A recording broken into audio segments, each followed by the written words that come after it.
Hello. Hello. So I shared mine as another week, and Stone still sucks. Cheers to everybody. Hey, welcome back, Jason. Cheers. Good to see you. We got a twist off. You guys yet, but good to see you too. Good to see you. Yeah, we do have a twist off. It's convenient. We got a twist off and a can this week. I'm thoroughly impressed with life. So, welcome to the show, episode. That face doesn't look good, Jason. Oh, the stream on your guys' side, it dropped out, and then I refreshed it, and then it showed it like 30 seconds back, and then I refreshed it again, and here you guys are. Oh, interesting. Well, today we're going to do Line & Kugel's Summer Shandy. So we're starting out with, and then we have a Beta Strawberry Lager, or Strawberry Ale Lager, or something. It's like 3 words. I'm not positive. But we are excited to try them. It's getting up to be my favorite time of the year, which is summertime. I love to sit outside, drink beer, take long walks on the beach. Sorry, ladies, I am taken. Where's the nearest beach?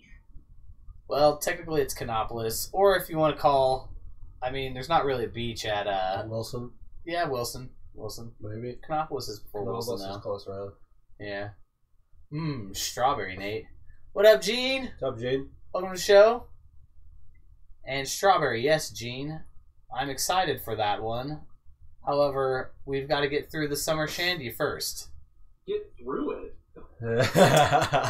I don't mean it in a bad way, but we have to rate the Summer Shandy before we can start on the strawberry. I think it's just because, like, Summer Shandy, this is probably one of the more well-known beers that we will do on the show. It's a very popular summer drink. Yeah, everybody's heard of it. And everybody's heard of it. So, it just, I don't know. It's not that I'm bored of it, but I'm excited to drink it. It's just I know what it tastes like already. So it's like cheating. I get you. But I'll beer me before I start. I'm gonna hold off. Before I start to get in on things. I will tell you, a Summer Shandy with a drop shot of vodka and a splash of lemonade tastes just like Summer Brew. Okay. If you're ever at the bar and they have the big mugs, you can get down on that. I'm pretty sure my dog is sitting at the top of the stairs waiting for Tate to arrive still. Chewy, it's okay. Tate's not coming this week. Oh, here he comes. You Okay. talk about mixing drinks. Mixing this 2 parts of this to 1 part Berry Weiss is actually really good as well. ooh, I bet that's good. I love the Berry Weiss. It reminds me of Fruity Pebbles. Fruity Pebbles. It's also a great summer drink. I've decided that I'm just going to, whenever going towards rating at this point in the year, you know how we always do it, like in the wintertime, it's like, oh yeah, this would be a great winter beer. Yep. Everything has to deal with if I could drink this at Jam Fest for the River Festival. That's gonna be light beers and probably sours. Maybe a couple IPAs. Yeah. Good 90-degree, 100-degree day. Summer beer. Shandy weather. So a funny story about Summer Shandy, and this just speaks to what time I bought it. So my birthday's in August, right? So this would have been almost 2 years ago when we threw my 30th birthday. We went to the liquor store and just bought 2 dollies worth of 30 packs. And then we bought a 12-pack of Summer Shandy. Well, we did not drink nearly all of that beer. So the joke was we would go out to my sister and brother-in-law's house, and there would always be leftover beer from my birthday party. So we would just drink that. Mm-hmm. Well, it was like Christmas, and we go out to their fridge, which was where the beer was, and there's one Summer Shandy You could tell it had been wet because the label, once the labels start to get wet, they start to just taper off and deteriorating. Yeah. And so I was like, "Ooh, summer shandy. Let's try this." So we take it inside and I open it up just like it was a fresh summer beer. No. I was like, I could drink this at the River Festival. Bringing it around. Full circle. The story has now come full circle. So, Chris, I know you met Lee and Jed before. Nate, I don't know that you have, but at their wedding a couple years back, they had 2 kegs. One was, I want to say it was either Bud Light or Coors Light. The other one was Pabst. But then they also had for the kids lemonade. And I sat over there for probably a good 20 minutes just making people mix of Coors Light and lemonade. Because everybody's like, "Oh, that's really good. Oh, that's really good." Hell yeah. I got so fucking drunk that night I walked home from downtown. I mean, I don't know how many times that when it comes to like throwing parties, like summer or fuck, I forgot what it's called, summer brew. But you just take a 30-pack of beer, pour it in, take one of those lemon lime frozen concentrates, toss that bad boy in there, and then you put like a liter of vodka, liter of cola, stir it all up, drink till you're content. It'll get you fucked up. So that's what those Natter days are about, man. That is. So I can't wait to do Natter Day at the block party. Oh yeah. So last week here they had them for $13.99 for a 30-pack. Oh shit! That's less than 50 cents a fucking beer. Yeah, that's fucking dirt cheap. I bet a keg's like $30. Can you get it in a keg? That's what I want to know. If we could get that in a keg, we're fucking doing it. Did I tell you guys? So a couple weeks back, I'm sitting at work, and one of my bosses goes downstairs, and he comes back up, and he's got this pint glass, and it's full. I'm like, "Oh, cool." And he goes back downstairs, and he gets another pint glass, and he comes back up, and it's full. And I'm like, "What the fuck are you doing? Where are you getting this?" So I asked him, I was like, "Where are you getting this beer?" He's like, "James, "The kegerator." And I'm like, "What?" He's like, "The kegerator." And I'm like, "You're fucking with me right now. Where are you actually getting the beer? I know we've got a little fridge downstairs. Do you just have some in there?" He's like, No. Back behind the couch that's up against the wall because there's like an area that's being renovated. He's like, "There's a fridge and there's a keg in there and it's tapped and there's just beer." And I was like, "No fucking way." I was like, "How long has there been beer there?" He's like, "Oh, we always keep beer." I was like, "I've worked here for months and I didn't know there was fucking beer here every day." He's like, "Yeah." He's like, "That's why I work downstairs out front all the time." I was like, "Oh, you dick." Hola, James. What merch do you speak of? If you're talking about mixed the six shirts packs, we're wearing, maybe, the shirts, or the 6-packs. I was gonna say you can buy the 6-packs at Cave Divers South. But as far as shirts, I don't think we have shirts. I think we have like a medium left. A medium that nobody wears or fits in 2019. James might actually fit in a medium. I think he's a little larger than that, but it would be a tight squeeze. We could look at the shirts again. Have to do that. I'm sharing. We still need one for Buttermore. Yeah, we do. And another guy at work. What? Sorry, I think we owe like 4 people shirts. We wanted shirts. No. Then we lost it. All right. The shirts. He is talking about the shirts. Yeah. They're good shirts. They are. We could always look into getting some. Mm-hmm. We have the design to get still, so we can do that. Yep. So say if let's see. Easter's this weekend. What are you guys doing for Easter? Working. Oh, really? All day. It doesn't close for Easter? God, no. We don't care about that bullshit. I'm either going to go to my dad's and hang out or stay home. Well, Chris, you just went to. You were in KC this weekend. Or was that 2 weeks ago? Was that 2 weeks ago? Did we not talk about it last week? I don't know. I don't think we talked about it last week. Maybe a little. Because you went to the barcade, right? But it wasn't up down. It was Draftcade. Draft. Yeah. How was that? It was awesome. I think I saw it on Instagram, and then it reminded me today. I think we talked about it maybe.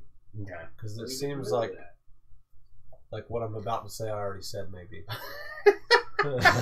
You know that feeling?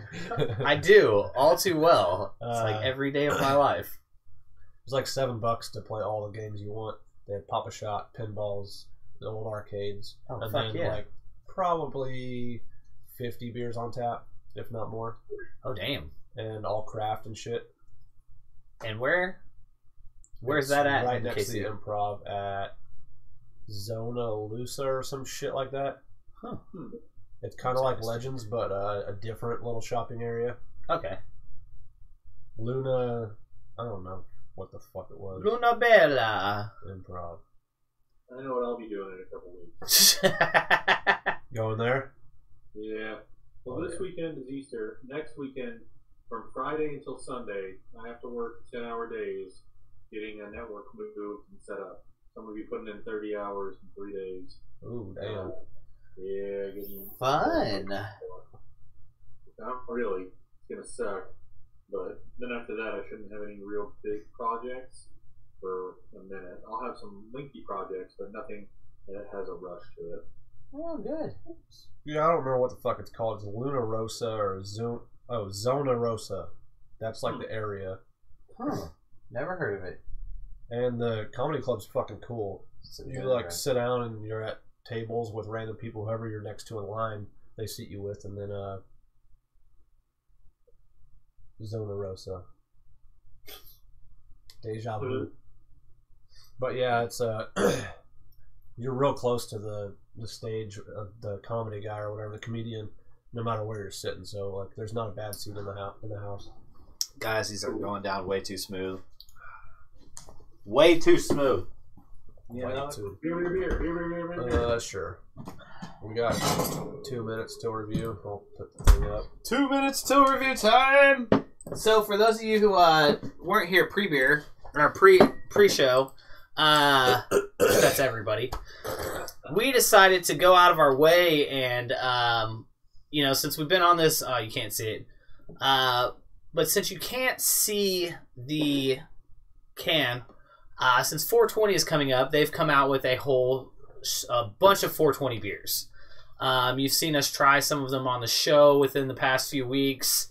Well, Stone, against our better judgment, we were told to try a Stone 420 double IPA. So we did.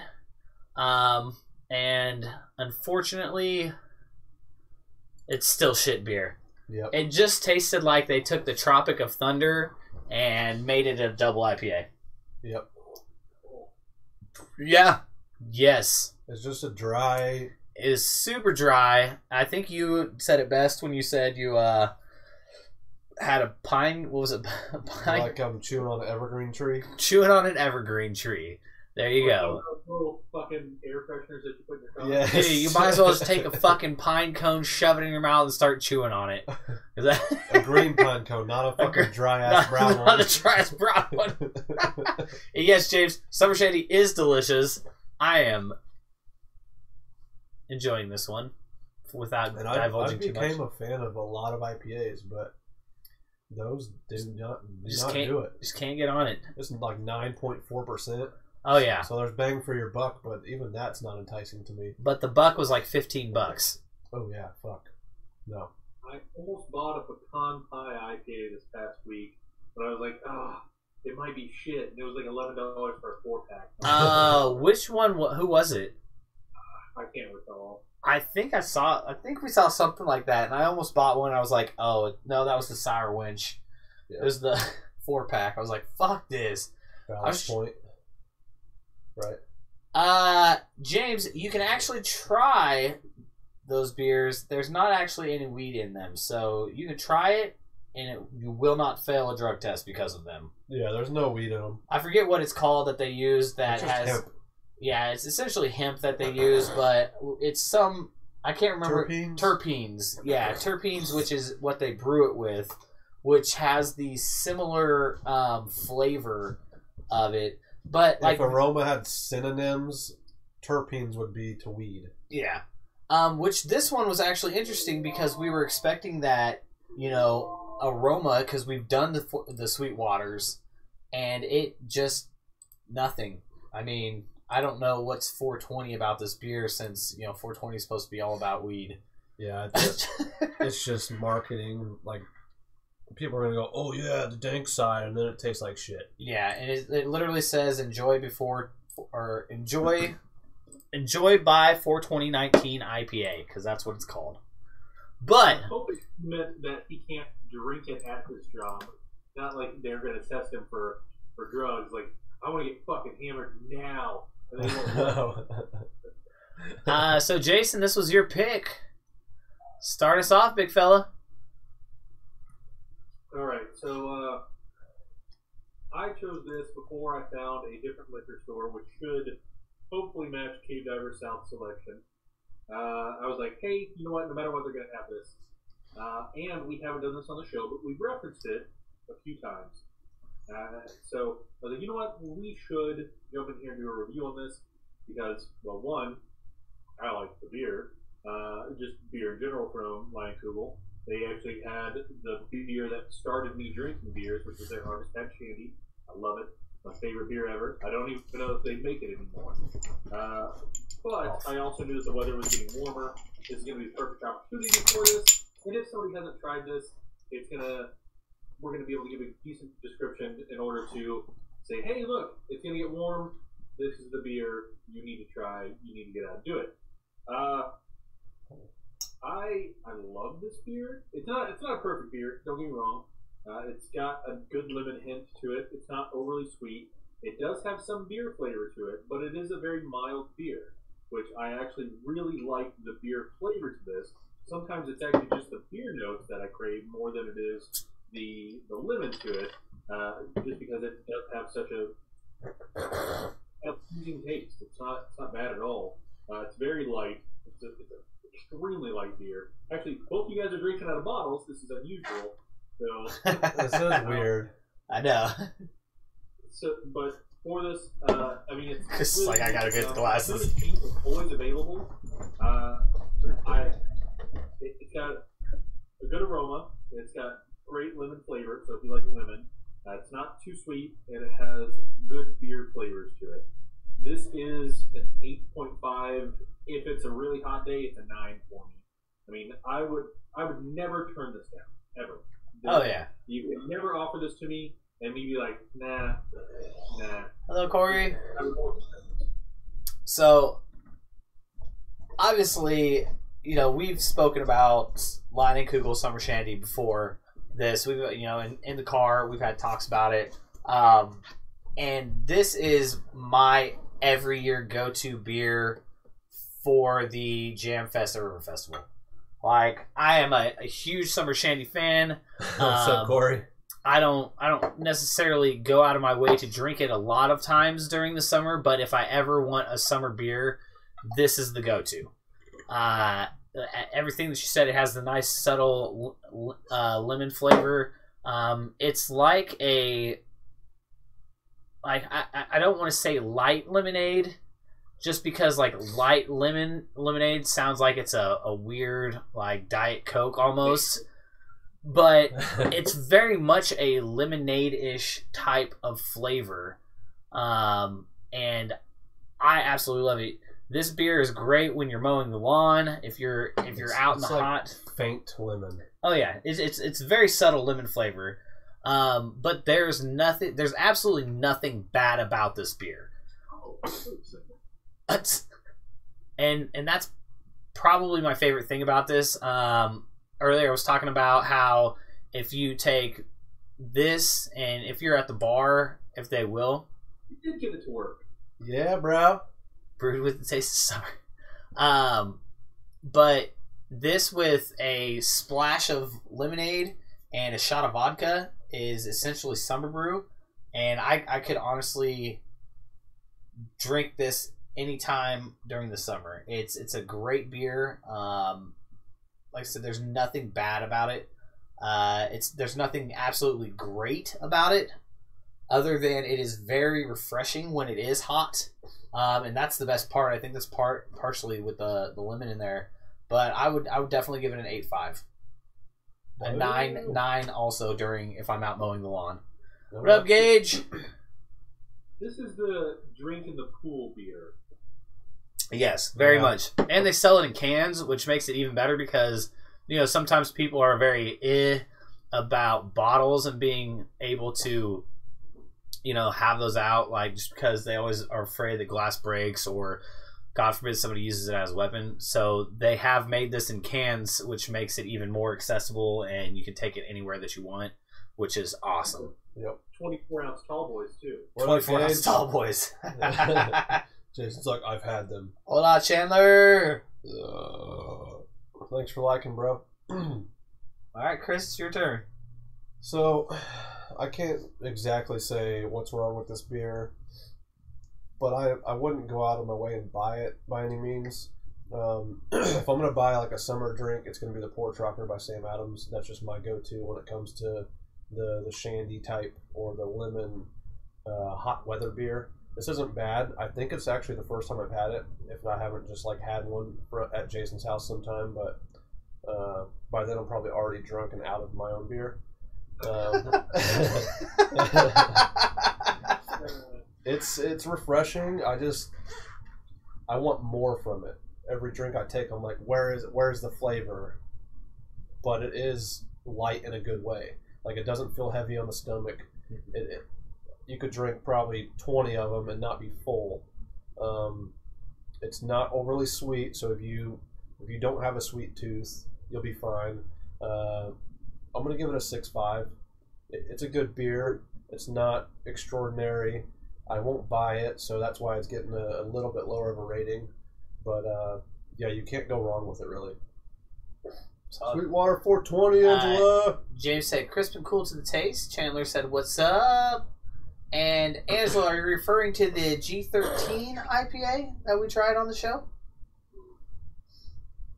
Because if so, I agree. Yes. It is fire. Yes. That shit was delicious. Peach Love and Happiness is also Peach Love and fire. Happiness. Peach Love and Happiness I've bought a couple times now outside of trying it here. I had it on tap at the Boo Friday. Oh. They have it on tap there. Really? Yes. And nice. It was phenomenal. And there wasn't any pink shit in it. Was that the beer with the pink shit? That was the beer with the pink shit in it. Yeah. Speaking of Friday... Jesus, tough judge apparently. So, speaking of Friday, how was it? I was very bummed that I did not get to attend the Forever Fun, which we forgot to shamelessly plug last week. Yeah, we did totally forget. Sorry. Our group won. Oh, did they? Yeah. Nice. So there was no dance-off this time? No. Something good about a solid pants-off dance-off that just gets you going on trivia. We actually lost by one, but the group that one didn't follow the rules correctly and wrote their team name 2 different ways, so they got recorded as 2 different teams on their points. Oh, shit. Yeah. So there's a little bit of controversy, but it was a hell of an event. If you get to try a Forever Fun event with the girls, like, it's a good time. Oh, Jason, there you go. Tap. I know, I just saw that. What Tap takeover at KC this weekend. Where are they doing that at? Ooh. I would be intrigued to go try that Mango Kush Wheat on tap. Yeah. Because, as good as bottled beer is, there's something about a keg and just keg beer that is just so much better. I do like how this beer put the pronunciation on the bottle, too, because I always called it Leinenkugel. It's Leinenkugel. Jason is like, where's the tap takeover? I have to find out now. There's only references to last year. There's not one this year. Oh, we're switching over. Here we go. Oh, I'm so excited. Yeah, after that event Friday, I felt like shit all weekend. As you can probably hear, my sinuses and shit messing with me. Papakino's Crossroads. 6 p.m. She's got the deets. Yeah, Jason. Why don't you just ask Angela? She's coming in hot with the deets. Fuck your Google. I'm going to Crossroads. Crossroads is so fucking fun. That should be close to work for you too. Yeah. Boom sauce. It's like my work's right across the bridge across here. Get on them natter days for the summer western weather. Joe was typing on a Jason was already drinking natter days earlier. Yep. He's probably still got the can around. They are slowly taking over. We're gonna have them at the block party. I kind of want to do them earlier than that though, so that they're Just like still a thing. We can like do trendy. Hey, we can do them on the July 4th episode. They're still a ways out. But I guess is. people will still like the beer then. Yeah. So the Natterdays are so good. Brad said, "I'll drink those when it gets warm." Damn. Brad's gonna drink beer? What? I'm slowly introducing him to more beers, and he'll pick one or two, like with dinner. I'm like, yeah, soon you're gonna fucking spend all your extra money on beer, and we're gonna have a conversation. I'm turning Brad to a full-blown alcoholic. Woo! Everybody I've talked to likes them. They like the Natter Day. Yeah, I think, like I said, Archie had that one on Saturday, but the only reason I don't think she really liked it is because she was drunk already, and she was like, no, I can't do the sweetness right now. So maybe not a follow-up beer of the night, you know? No, but we had a baseball tournament on Saturday. My nephew's team that I helped coach. We went 2-1. We lost to the team that they split from last year, 18-16. You coaching by yourself? No, it's me, my brother-in-law, and then one of the other kids, a couple of the other kids' dads. But I've never been a coach before, and I've never been a coach for Little League Baseball before. But I feel like full-blown asshole came out of me on Saturday, and I don't. Okay, so let me preface this before I get in on this. So, like, every team that I played for, as far as baseball, was always bad. We were never good. We lost the majority of our games growing up. It never mattered. Whereas this team is very good. They have a lot of talent to be great. And so it's weird for me to be on the opposite side as a coach, which I'm not going to take any credit for how good they are because this is the first year, that I've got to help coach them. I'd like to think that part of the progression is what I help out with. But I now know how it feels to be like, because I'm the first base coach.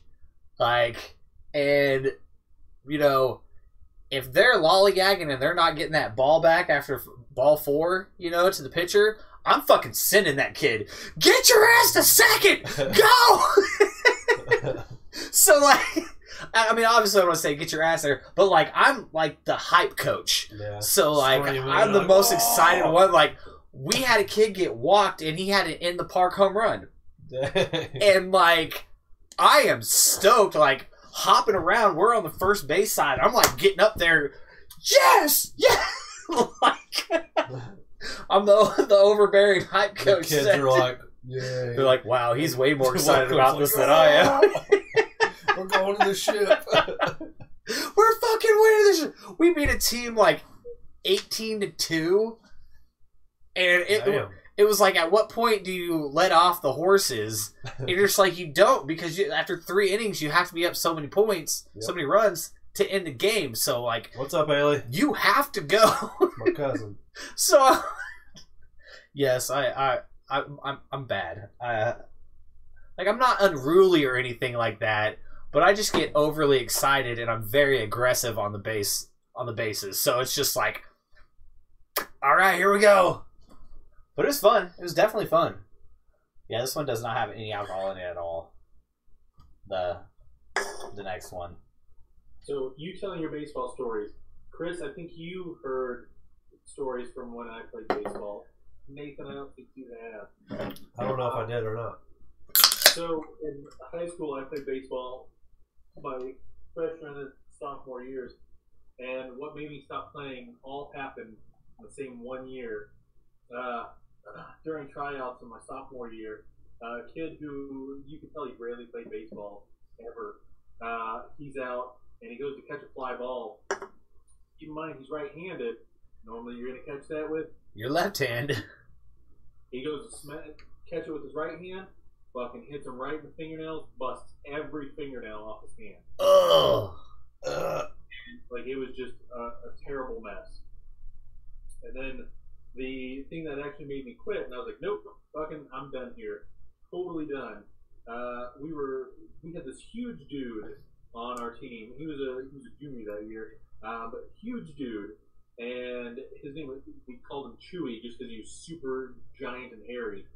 And we were playing on the Indian Res, so they weren't actually like in our school system, but they were around our school system. And this kid pitches it right down the middle, and Chewy hits it back to him, and it fucking catches that kid right in the mouth. And marks out every fucking tooth. And all you can hear is this kid yelling, but he can't fucking yell. His blood's just pouring in his mouth. And and like I'm like, fucking nope. Chewy made him sound like Chewy, huh?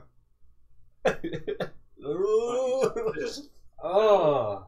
I will say that I do enjoy the lemon ginger rattler from Boulevard.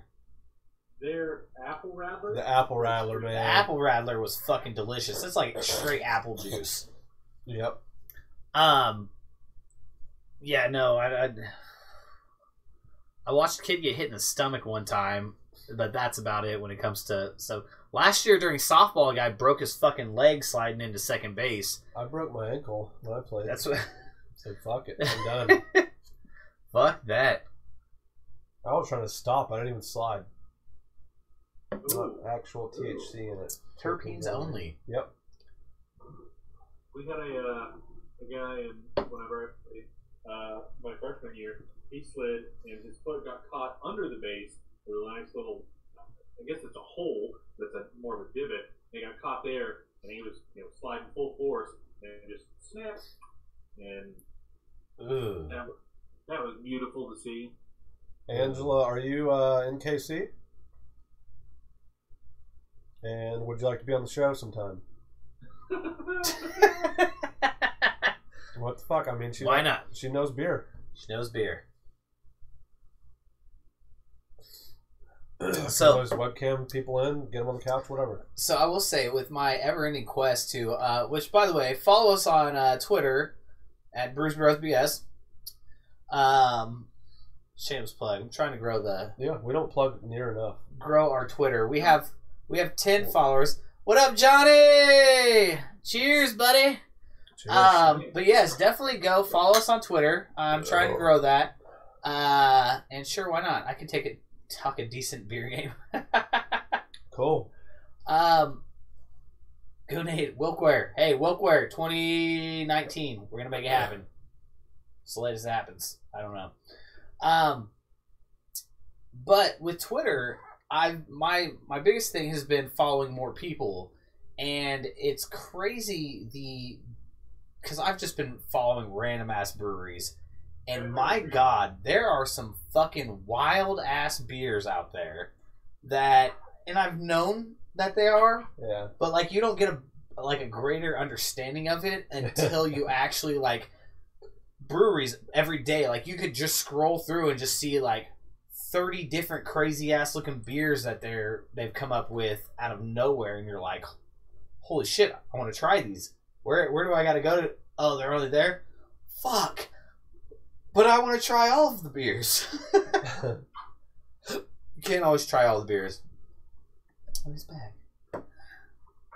But Jason, you're also at an advantage because you were in KC, so you can try probably a broader amount of beers than we can. Wait, when did Josh say smoke rolling from the old grill? Got the pork chops and shrimp on. Gonna be a good night.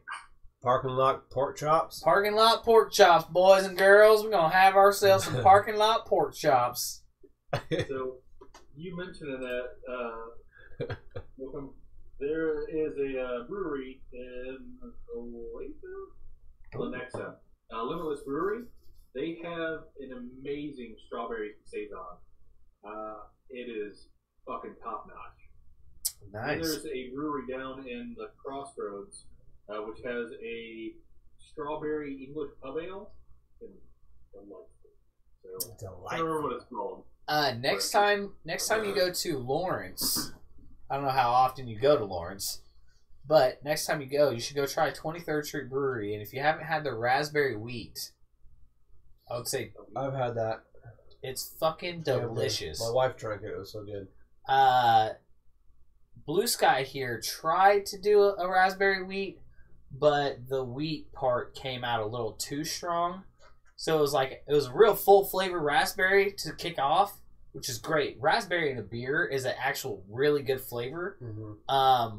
But if you can't blend that wheat flavor afterwards to be subtle, which is what they've done a really good job of in Lawrence, then it kind of takes away from the raspberry part because then it makes it that really, not necessarily, I don't think it's bitter, but it's just a weird taste at the end. It's overbearing. So yeah, they did a really good job. They also had can't remember the other beer.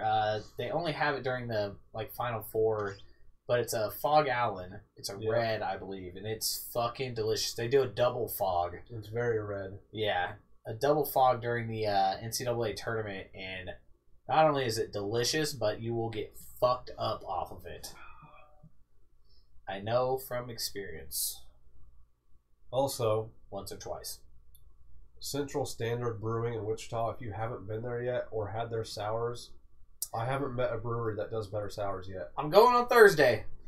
Not that I've been to a shit ton of breweries, but their sours are on point. Their yard games, oh my god. You had the blueberry. I'm going, yeah. God, I wish they would. I'm just crossing my fingers that for some reason it was so good that they made another. That one was that good, and they were out of a different one. Yeah. So the yard games is their staple. They do a different fruit in every summer. Okay. So this was like a secondary sour, but it was still phenomenal. Epic does good sours.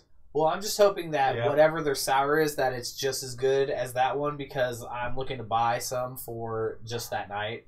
I'm going to Wichita on Thursday to see Mitchell Tenpenny. And for those of you that don't listen to country music, he is one of the up-and-comers in the game.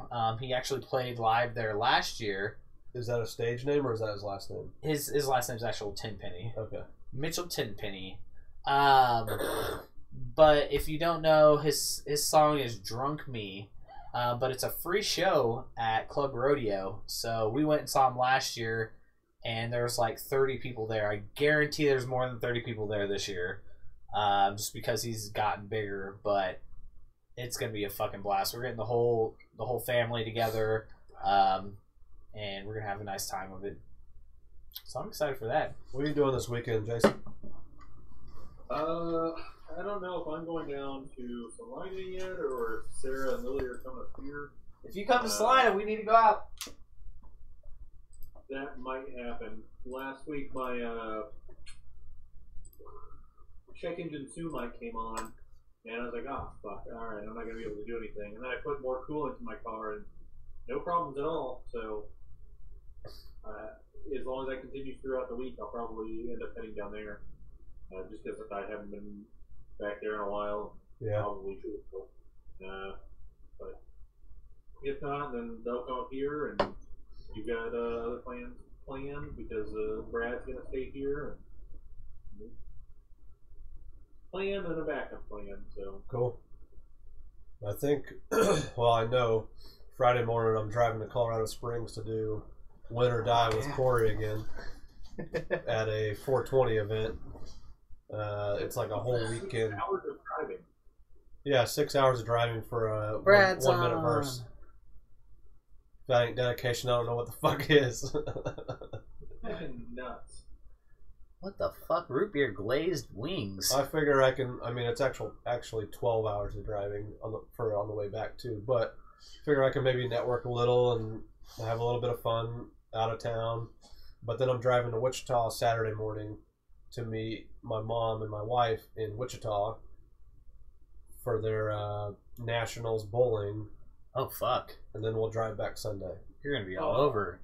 He's literally going everywhere this weekend. Yep. So I'm gonna hit up CSB while I'm in Wichita and get some yeah. more sour growler. That's what I'm trying to. And maybe some Colorado brew.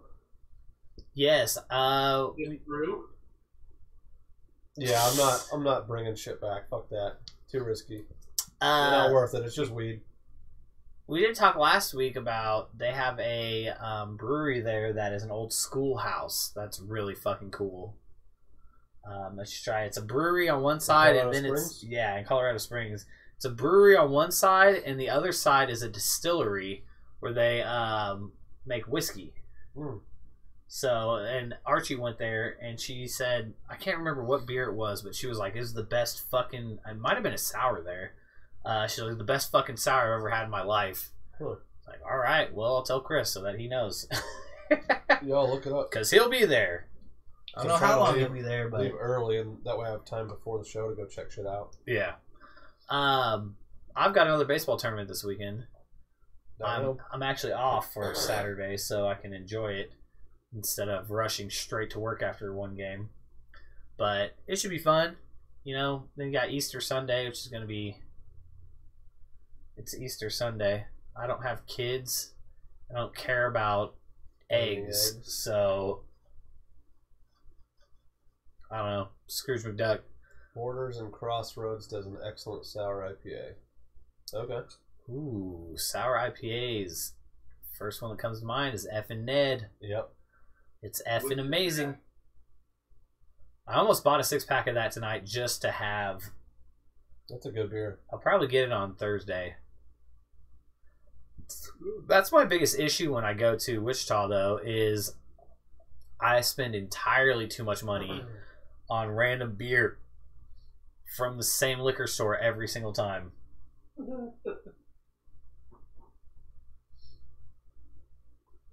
Lol. Lol. To combat your lol, what do you think of the new Star Wars trailer? Man, I actually didn't watch it yet. I've only watched the Fallen Order video game trailer. Don't fucking ask me about that bullshit. Man. Should we premiere it on the show? Did you watch Game of Thrones on Sunday, Jason? Of course. Yeah. So this is now the time for anybody who did not watch Game of Thrones. To get the because fuck out. we're not going to go full blown detail into it, but this is what I was telling Chris earlier. Wait, do it after the review. Okay, deal. All right. That can be our BS for the week Yes. because I've got a lot on it. That's like the only show I watch. Yeah. I've been Literally, I don't watch fucking TV. I tried fucking watching Hannah on Amazon Prime, and it took too long to develop. I just couldn't do it. I don't know what it was. Don't talk about Game of Thrones. I've literally just started it. Well, that's your fucking fault, Josh. You've had 10 fucking years to start Game of Thrones. 10. They took 2 fucking years off. You were like 11 years old, bro. 2 fucking years off to make this last season. Your time is over. Winter is here, motherfucker. What were you going to say, Jason? Sorry, that's my Game of Thrones. I believe that that's the only show that you watch. I watched you watch a YouTube video once. It was like 6 minutes. You're like, I can't fucking. you could, if you couldn't tell, I'm very passionate about Game of Thrones and people who have just started watching it. I'm sorry, I can't do it. I don't think it's like a attention span thing either. I think it's just I'd rather be doing something more stimulating than watching a show. I don't know. Like I'd rather play a video game instead of watch a TV series over every time. I did see a show that looked pretty good on Netflix, and it's about a gay, mentally handicapped guy. Whoa. And I think it's called Special. But it... Sorry your brakes went out on the way to work tomorrow, Nate. You don't even know what I drive, Josh. You don't even know. Documented, by the way, Josh. Screenshot, bitch. Alright, so I guess technically I picked this one, right? Technically, you did. I picked it for Jason. I said, what? I said, oh, we're going to buy a fruit beer just for Jason because I know he'll like it. And then I got this one. And the funny story behind this one is that we bought it, and all I have seen is people talk about the Abita Strawberry Lager during the week. On Twitter. Not on Twitter, Salina. sorry. Not in Salina, but on Twitter. My bad. I got to specify. I'm in charge of the Twitter page for us, so I'm on it all the fucking time. I literally... This is why I say I need more followers. Because literally every time one of the people that I follow actually tweets, I get a notification. That's how bad it is. Yeah. It's like, oh, hey, such a Sweetwater tweeted again after 5 minutes. Here you go. No, but I do know exactly where you're at right now. I don't drive here, Josh, so once again, boom sauce. Drink responsibly. We try and be responsible. We either make Julie drive us home or somebody else, a significant other. When's Josh going to be on the show? He's been on for a hot minute now. That's what I'm wondering. He said May is hopefully when he can be on because that's when it slows down. Slows down. I think he's just scared to come on here and drink. Cheers to Josh. Cheers to Josh. Behind Jason's head. So, you got that green screen on the way, bro? Yep. Sweet. Green blanket, but yes. I was very interested in this beer because, you know, anytime you have a fruit-flavored lager, it's either really good or really bad. There's not, like an in-between there. It's not like a meh. Did you say grape flavored or strawberry? Strawberry. Oh. I heard grape. Sorry. This one is actually very interesting because you taste strawberry right off the bat. But then it kind of, I don't know if it's like a caramel flavor, but there's something there that I'm tasting that as it tails off, that strawberry tails off, it's very, very good. Wasn't my favorite, but Abita doesn't impress me. I know a lot of people like it. No hard feelings.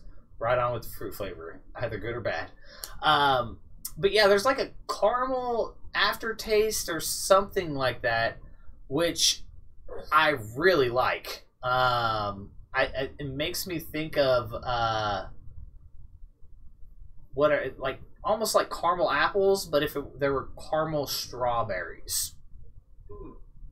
I think that after trying this, I might have to do some at-home experimenting just to see how that tastes. But I know what you're talking about. It's just, and I don't know that it's caramel, but it seems like it is. Yeah, I didn't see anything on here that said anything about it. But yeah, it definitely has something in it. There's no like weird bitter flavor or anything like that. Like, this is a very solid beer, especially since it's summertime. I could see me buying a 6-pack of this, taking it to Riverfest, no problem. I would drink half summer shandies, half strawberry lagers. We'll just do this. We'll just play this episode live during Jam Fest and call it, you know, it is what it is. You just described Natter Days. Natter Days. But yeah, it's a solid beer. I would buy this again. I would definitely drink it after mowing the lawn. I'd give it an 8.5. 8.5. All right. The Fruit Cart series by Golden Road. We have done. Are they the ones that do the mango cart? I think mango, melon, and pineapple. I believe we've done. Yeah. I think that's them, right? Yeah, because at Salina on Tap, they were saying to mix the mango and the. Help me out, melon. Jason. Melon. I would have thought mango and pineapple, but I don't. Ooh, I bet that was good. Pineapple, mango, Believe pineapple. it or not, at the all-you-can-drink beer event, I was pretty drunk. Yeah. What? Never. Melon, mango, pineapple. Yep. Yeah, those are the ones that we've done. We have. Too, 'cause I've had that. You can actually, Angela, go back and find those episodes, and we have those on there. I think We've done 2 of those. we done the melon and the I mango. think. Yeah. And I think they both got solid reviews. Yep. You want up, Jason, or me? I don't know. You want to go or you want me to go? I'll go. What up, David? I'll be the loud guy. So, this definitely has whatever Wilkin was talking about. I don't know what it is either. It's some weird caramelized or something note. Excuse me. It's very like club soda tasting to me, or champagne-ish, something like that. It's almost like a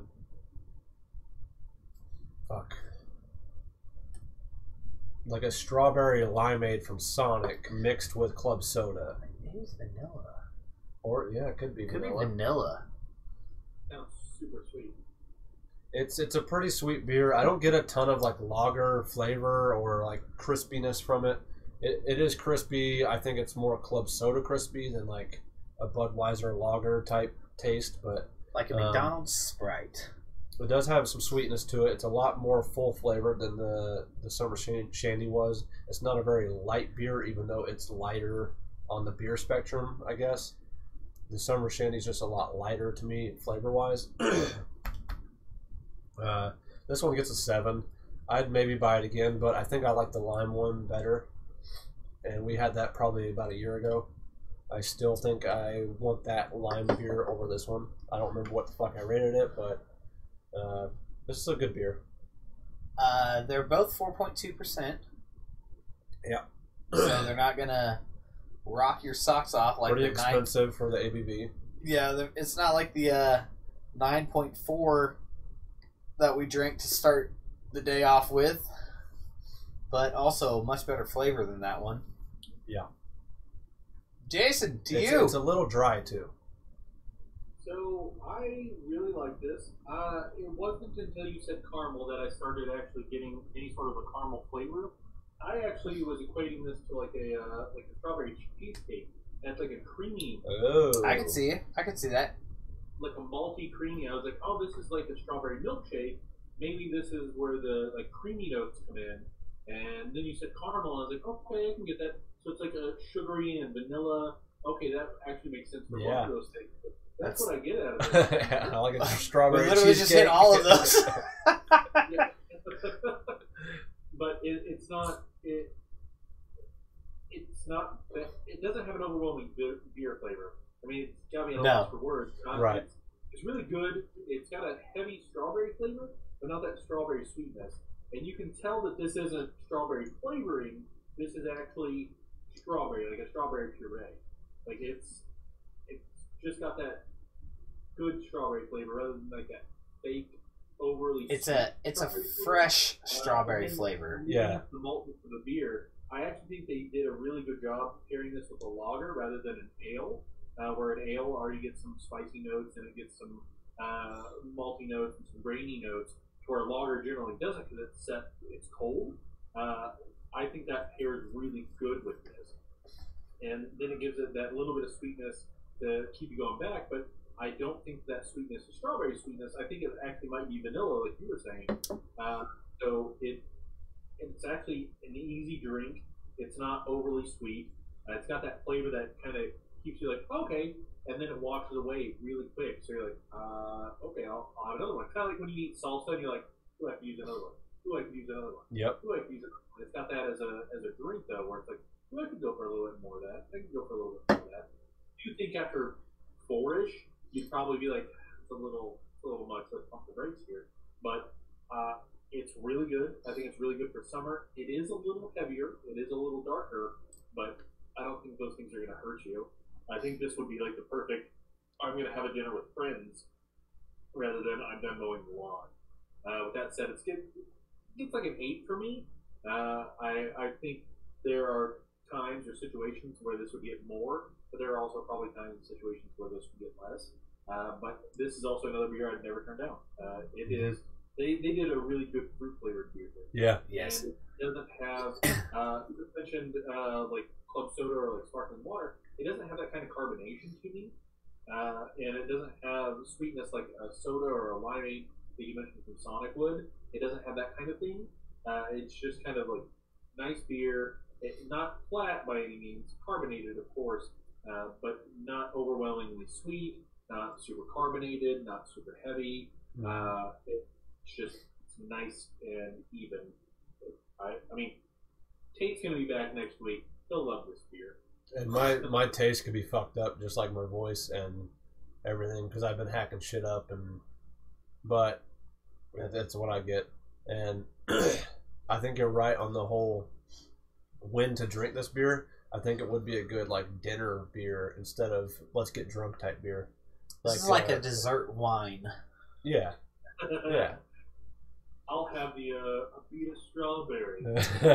Honestly, we have the strawberry shortcake at work right now, and I think this would fucking be delicious with it.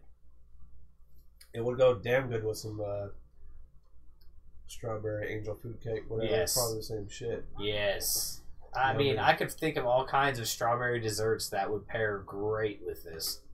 I think it would go great with strawberry ice cream. Yeah. I mean, you could probably make I was about to say a strawberry float out of this, and it would be delicious. I want to try that now. Oh. Who's going to be the first one to make strawberry float out of the strawberry lager? Brad, go get me some fucking strawberry ice cream. Damn it, Brad! I know I can't drive. Damn it! I know you're up there creeping. I know you're watching. Just give me some goddamn strawberry ice cream with a liter of cola. Go to the store. All right. So, Josh,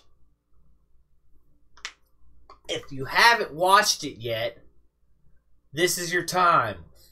Wait, I thought we were doing Star Wars trailer first and then this. Oh, yeah, we got to do Star Wars trailer first. Okay. I'll go plenty on that one, too. Sorry, I should have got that ready while we were... Chris, at Hy-Vee here, they have cookies and cream milk. And it's pretty fucking good. What? Yep. Damn. Pretty fucking good. Damn, bro. Episode 9, right? Episode 9. Trailer. Yeah. Whoa, I don't think that's it. Fuck is that? Rise of Skywalker trailer 2019, number 2. This one? Yeah. Let's go with that one. So, after you're done watching the trailer, I'm going to talk about my theories and then how, if any of those theories are true, it's complete fucking bullshit. But okay. We'll talk. I like it. I like it already. Give me just a sec. I'm there with you. I'm on my 7th Star Wars puzzle that I'm putting together so far. Coffee milk is good too, Sarah. That's fucking delicious. Image, what the fuck is wrong with me? Bear with me, folks. Bear with me as we take this for a second. For those of you who have not watched this trailer yet, you will have the chance to watch it and comment along with us after. Fasten your motherfucking seatbelts. Fasten your motherfucking There's seatbelts. snakes on this motherfucking plane. I'm tired of these motherfucking snakes on this motherfucking plane. About to put some holes in the. Oh god, why is it playing? Oh god. Oh god. Is this where we No! Let's all go to the drive-thru. Wait, let's all. Oh, the wing stop. Oh, there we go. All right, Ah! Jason, we're just gonna cover your face. That's fine. I know at least one guy who's been on this show before would say it's preferable that way. It's Yeah. preferable that way. Because he's busy at the dick sucking competition and wherever he's at. Glory hole competition. Yeah. All right, here we go. For those of you who have not seen the new Star Wars trailer, here we go. Here we go. I think. Blue light. And play.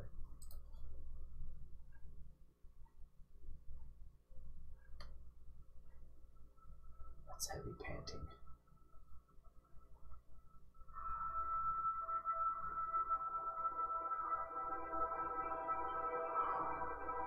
Cave divers. We've passed on all we know.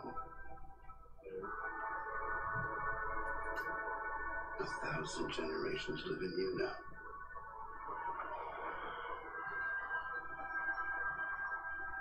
But this is your fight.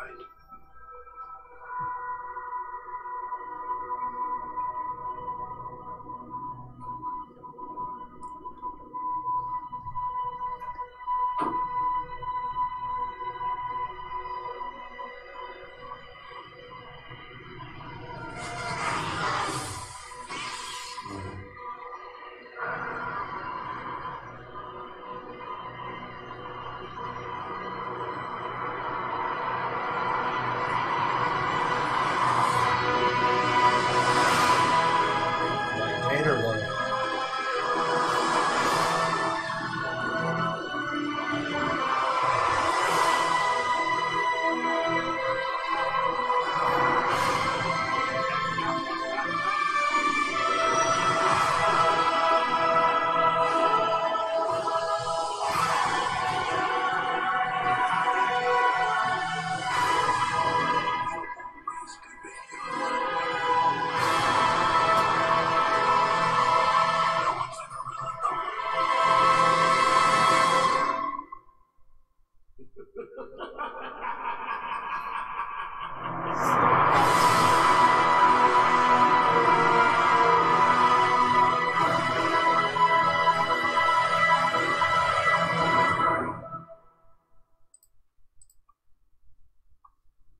Huh.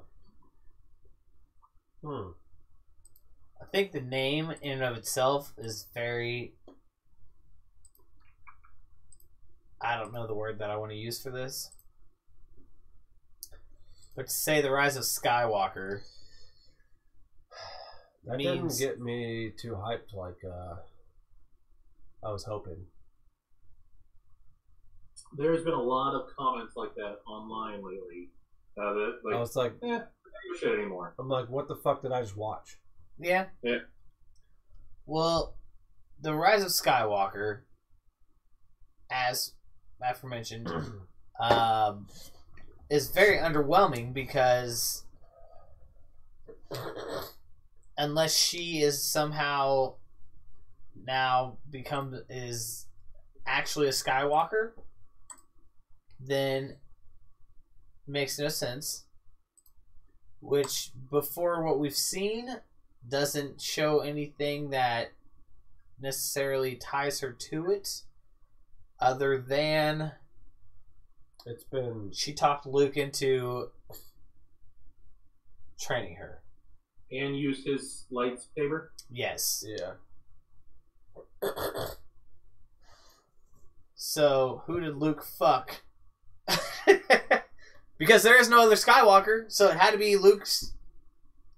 So you say that, but Leia is technically a Skywalker.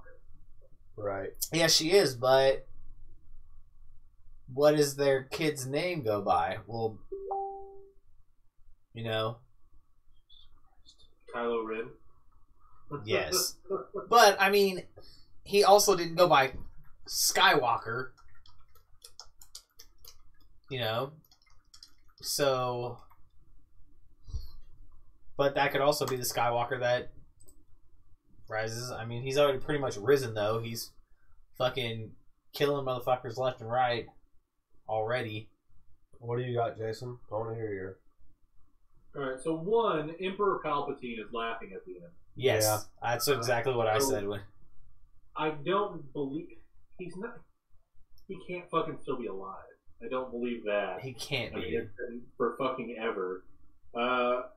But I have a feeling they are really going to force that she is a Skywalker somehow. Because if you recall back when, and they said, hey, who's her parent? And they're like, you're going to find out who the father was in the next movie. Yeah. Well, the only person that they really introduced again in that movie was Luke. Mm-hmm. I mean, it was okay, and now it's called Rise of Skywalker. So it's one of two things, which is why she was embracing Leia at the end.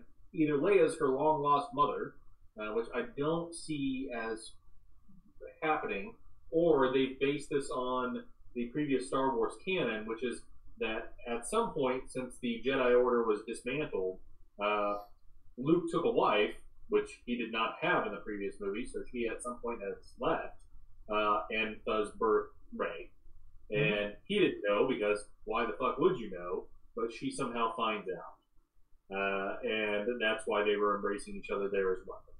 So either of those two pieces is my theory on that, which is why she has these incredible Jedi power, even though they were never supposed to happen again. But she's even stronger than Luke was. Well, you have Luke, the strongest Jedi of all fucking time. Well, you have Leia that probably technically is, because she can use the Force, but it was never practiced. Yes. So maybe she was stronger than Luke, or could have been, and now you have the kin of her. Yes. If you and obviously Kylo Ren's strong as fuck. Sorry, what? I didn't mean to talk over you. In the original trilogy, they mentioned that, where they're talking about Luke and how he's corrupted, and they said, but there is another. And they're talking about Leia, because she's actually stronger than Luke, but has no intention on actually being a Jedi. Yeah. Yep. Well, and I don't know. I feel like after the last one, there's going to be an epic battle between Kylo and her for whatever reason. You know, it would be fucking clever of them, really fucking clever, for them to have Kylo and her battle as brother and sister. Yes. That's what I mean, why wouldn't But that would make sense why they're tied together. Mm-hmm. So, what up, Julie? Just like Luke and Leia? Yeah. Oh, shit. So it makes sense. It's just, like, this is what we... It's just so utterly disappointing for the final, like... You know, we've had 8 episodes up to this point. I am glad, though, that they kept the trailer vague. Even though there are a lot of tells, I think. But I hate movies, and Star Wars has been pretty good at it, that tell you the whole goddamn plot in the trailer. Like, why the fuck am I even watching the movie? You gave it to me for free. But Star Wars has always done a very good job of making you think about what's happening, because they put subtle hints, They but throw they also, they throw shit in the trailer to make you think this way. That, and then it's complete. It's not even in the movie. Yeah. Yeah. They're like, nice try, prick. I don't know. That just felt empty.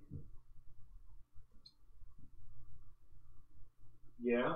I think that's almost the intention. Like, be extremely vague, give it some overhyped name, and now you have to watch it. Because after the last one, they know they failed in the last one. I don't know if you've seen any of the, like, conversation that's been based on it, and all the reviews that they did internally on it, and why didn't it succeed like we thought it was going to, and shit like that.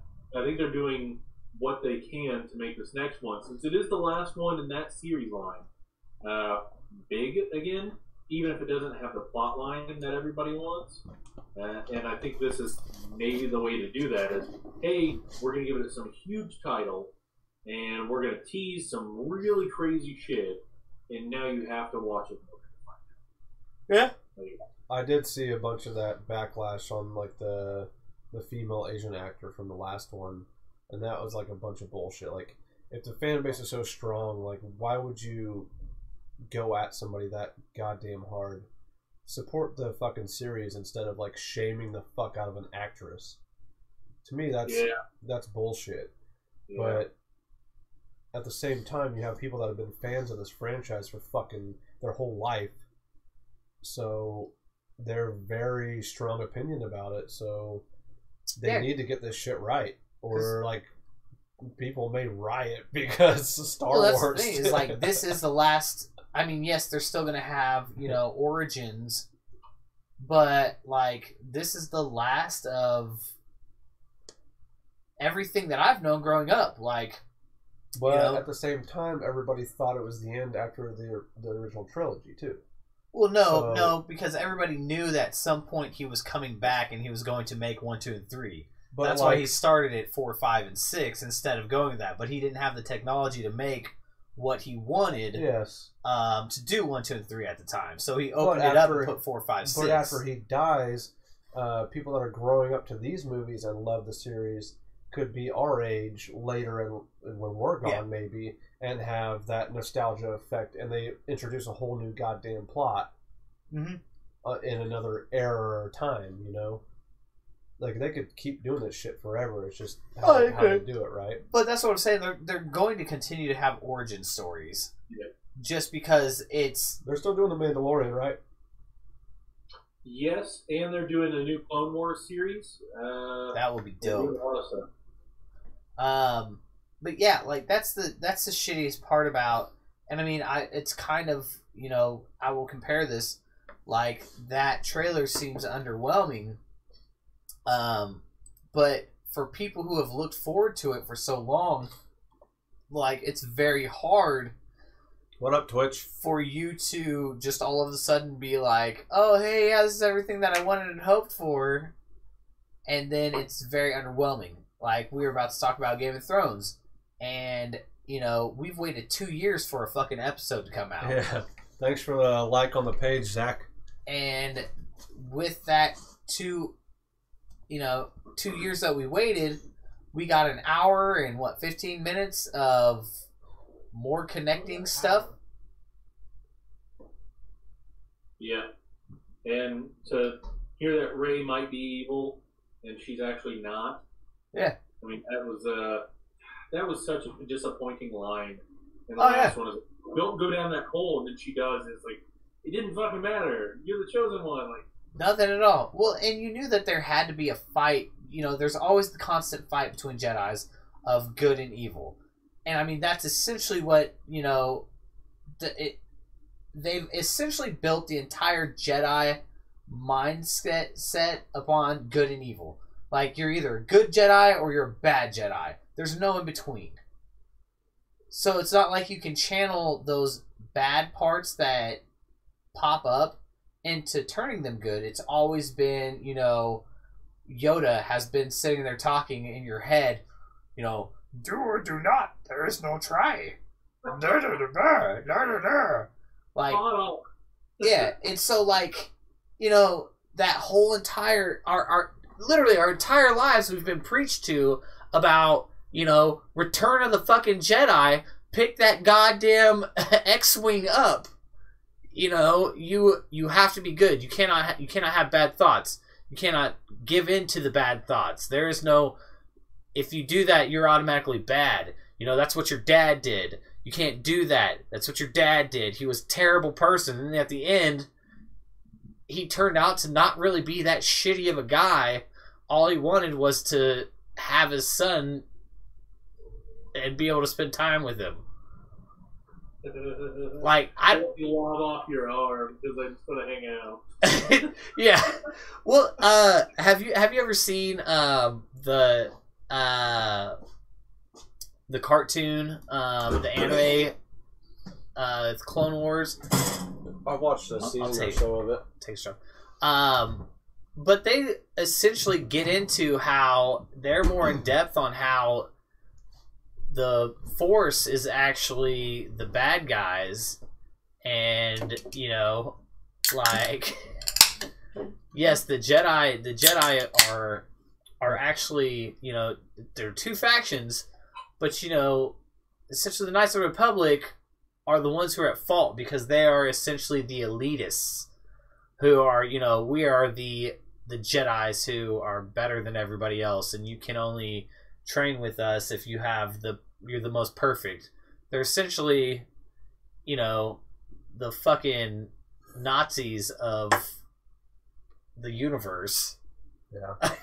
If you only have certain qualities, you can. Yeah, you can. That's the only way you can be a Jedi. What was up with the little scene where it showed BB-8 and another fucking little droid beside him? Like, why does he need a goddamn pet too? It's BB-8 Jr. Jesus Christ. They need more merch to sell. Exactly. It's like the last one, they introduced them little fucking animal things or whatever. We have to realize Disney owns this now, so let's come up with another plush toy, even though we already sell millions of them. That's all about money. I don't know who all is on Twitch. Just know you. There's 2 or 3. But yeah, I don't know. It will be interesting to see. I don't. This is the problem with finales. Nobody is ever fulfilled with finales. Like, I remember watching the Weeds finale.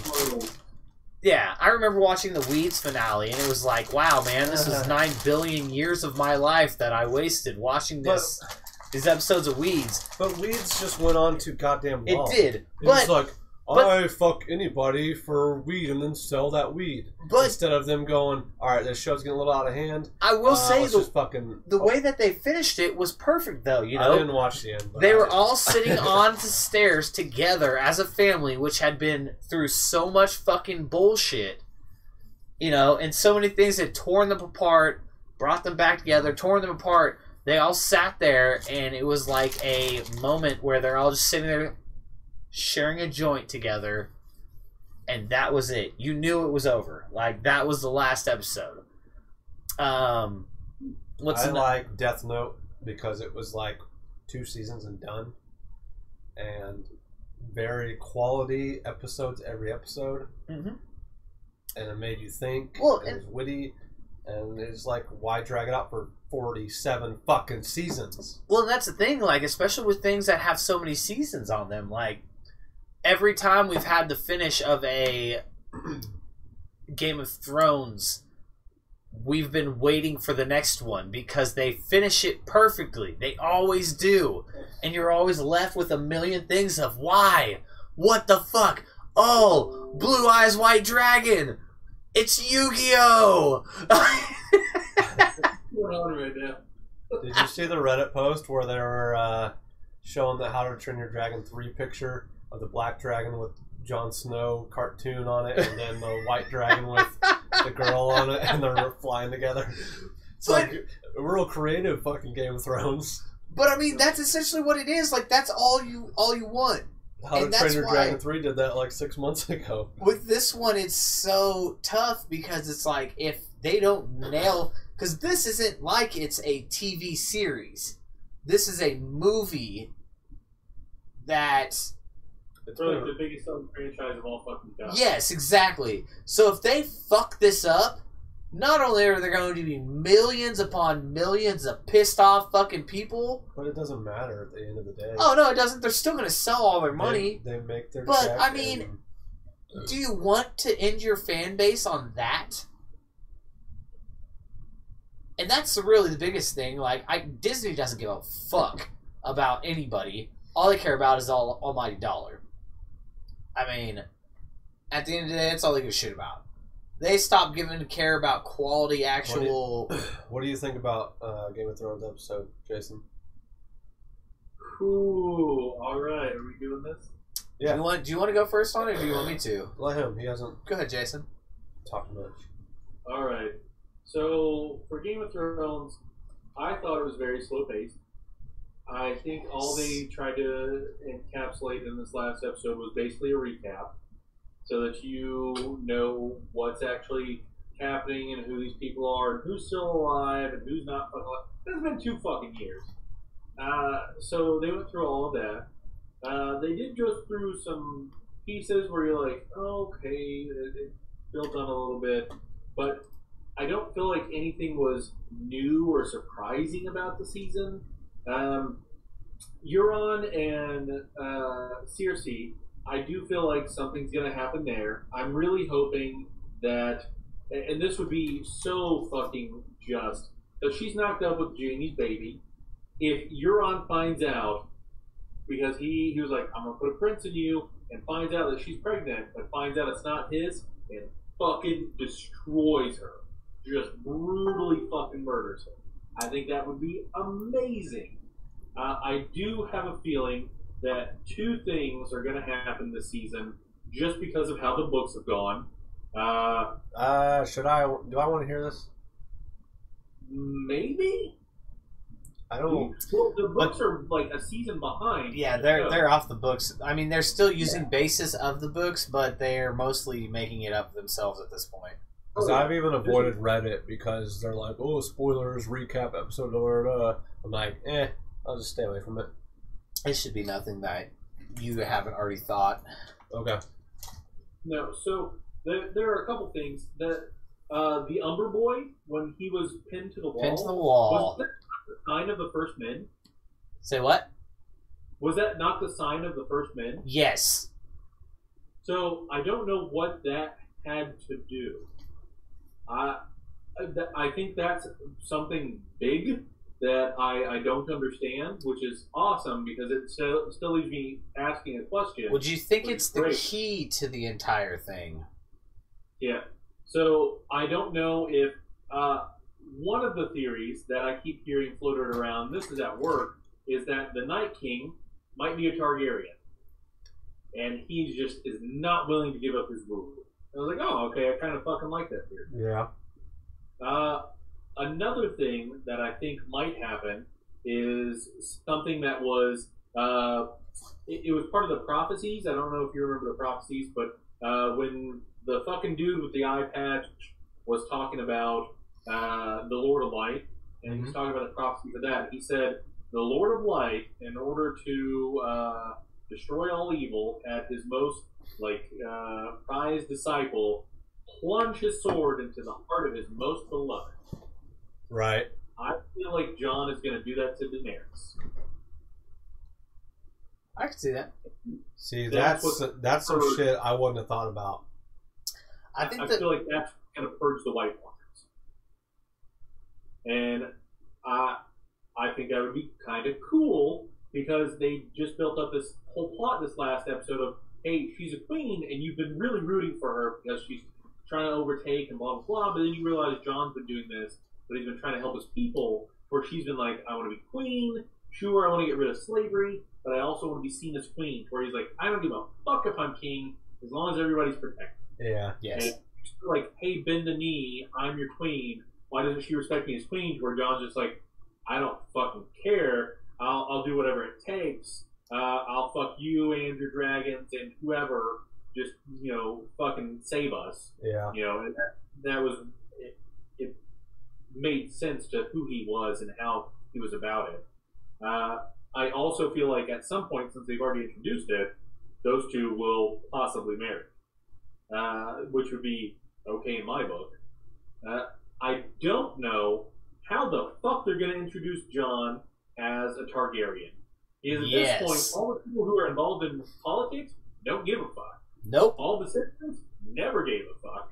So why is it going to matter? Also, they have no fucking proof. Hey, my half-retard brother over here and this guy who reads books all fucking day say I'm a Targaryen. Yep. No, I can't prove it. I don't have blonde hair. No, none of you fucking know me. My name is Jon Snow. You know I serve for the Night Watch. Yep, total Targaryen. I have no proof at all. Fucking he rode a dragon. What's up? I was gonna say, but the biggest thing about that one is only Targaryens can ride dragons. But if you say that, then did not the White Walker King ride that fucking dragon? This is true, which is why they have the theory that he is a Targaryen. Yes. But my other theory that has nothing to do with the main plot. So in the books, Robert Baratheon tasks the Brotherhood of Light with either killing or bringing in the Mountain. And the Hound has joined the Brotherhood of Light. Yes. He's gonna fucking kill the Mountain. Oh, come on. We've known that's gonna happen for... know there has to be an episode dedicated to the Hound and the fucking Mountain. I think he kills him twice. And that's the whole fucking point in the axe, is he's gonna fucking kill him. He's gonna come back as a White Walker. He's gonna destroy a shitload of people, and then he's gonna fucking kill him again. I just want that to happen because I fucking love him, dude. And his banter with Arya. What was it? She said. He goes, I stole your money. You left me for dead. I stole your money, then I left you for dead. I like the Lord of Light theory because they were really focused on the dude with the eye patch still that brought Jon Snow back to life. Like, he's still a character instead of Yeah. him just being dismissed. Was it Tormund? Not Tormund. No, he's like the fucking witch or whatever the fuck he is. Yeah. This fucking I lights don't on know, fire. man. It's how many episodes do we get? 10? 8. No. I thought it was only 7, and we have 6 left. Is it It 7? ends at the end of May. Yeah. Oh my god! But this was what pissed me off is we have not had a season for 2 years. Other than what we already knew. And Samwell, I think Samwell Tarly, however you pronounce his fucking name, is the unsung hero of this entire thing. Because he sat there and he gives no fucks about his dad. His dad's an asshole who was nothing but a prick to him his entire life. But you could see it when he was told that his brother also, who he had nothing but love for, and his brother was actually someone who cared Good for him. dude. Yeah. Who, Like an honorable man. other than what... His brother was shitty to him too, though. Oh, he was too. But that could have only been under his father's watch. His brother was also trying to make his father happy at all times. And that's why he fucking died in the last season, because he was trying to do the honorable thing for his father, which is what he's supposed to do, and he fucking died for it. But I think this might be, if there is an unraveling point for Daenerys, the fact that she killed Sam's brother, not his father, but his brother, because that has brought out the not disparity. It's not the word I'm trying to use. Didn't he make it a point too to say that he stole that sword? Yes.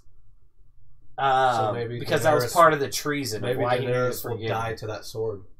But that's what I'm saying, is because he took it to make it a point that not only is Jon Snow Targaryen, but he is her rightful king, not the other way around. Right. And it seemed very spiteful where he was coming from with how he had said that.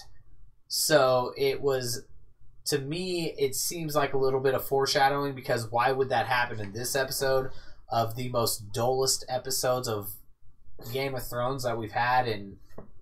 But there's also Jaime Lannister finally sees Bran, who he fucking pushed out of a fucking window the first That was not episode, dull. and this is the first time that he's seen him, and then it goes blank. That's the end of the episode. That 10 seconds of him and his facial expression change and his realization, that is like the 10 best seconds of action. Oh yeah, it was the last fucking 10 seconds of the goddamn episode. But this is Game of Thrones. This is what they do. They sit here and fucking give you an hour and a half of bullshit, and then the last 10 seconds they're like, oh, by the way, we forgot. This has to happen. On to the next episode. Here you go. Who else thinks Tyrion's going to die? I don't think Tyrion's going to die. I think he is, because the creators don't give a fuck. And everybody loves Tyrion. You say that, but George R.R. Martin said basically 2 things. Jon is now the mainish character, Yep. and also that George R.R. Martin sees himself as Tyrion. Yep. So, with that in mind, I don't feel like he's going to kill himself off. I don't That think he's doesn't going to mean kill he won't. I'm not saying he won't. It would be a Stranger surprise. things have happened. I don't think that that's going to happen. What I do feel like may happen, and this would actually be very heartwarming and awesome, is his reunion with Sansa, where Sansa says, I used to think you were the most clever man. But you know why she said that, Arya though. saying, she is the smartest woman I've ever known. Yes. Those two combining again, coming up with a plot to save them, and still being a thing, a husband and wife thing. That would be fucking incredible as a plot line. But the craziest thing about that is Tyrion. I don't like Sansa, though. She's dumb. She thinks... No, I But- as well. much. Oh, but Sansa knows the long game. And the number one thing that she learned from Cersei is that you can always sacrifice a piece to win the overall game. Yeah. And that's what she did with Littlefinger. She figured out exactly what Littlefinger was doing and played him like a fucking fiddle, which was essentially Sansa's coming out party. Like, because when that happened and she played that, now I think the bigger person that we need to worry about in this overall Game of Thrones is Arya. Dude, she's my favorite character. Because she is going She's to been for a fucking long go time. beast mode on somebody at some point during the season. My snake that's like 6 years old is named Arya. I feel like she's going to be John's right-hand man. She's going to be like basically his Bronn. And that's her whole role. And maybe she might be the one who actually kills the Night King, but it's only going to be like after he distracts him and blah, blah, blah, blah. But I don't feel like she's got some bigger picture. I actually think they're completely done with her arc. I don't know. She could kill Cersei. Maybe. See, I think Jaime's going to be the one that kills Cersei. Oh God, I fucking hope so. Because, but think about this. Think about this. Everything that's happened. I hope Bran kills Why did Jaime kill the Mad King? For going insane. Because he started to not... He understood that he was no longer acting like a king. He was willing to sacrifice everybody so that he could stay king. And what did we see at the end of last season? Cersei... her children. She sacrificed her own fucking blood so that she could stay in power. His children. And so he left. Does he know that though? What? That she did that. Yeah. He knows everything. That's why, but that was part of what that was part of the decision he had to make when he left last season. Because he knew all of the downfall that would happen after she promised her brother that she would send their troops. And he said, "You're not going to go? You're not going to follow up?" And she goes, "They're going to kill each other. We've got the Iron Army or whatever they are coming from the Golden Army or whatever coming from because we paid them. Did you never listen to Father when he said it's not, money can buy whatever?" And he said, "Well, he was like, no, that's not how this works. Like, I'm going." And she's like, "You're going to leave me?"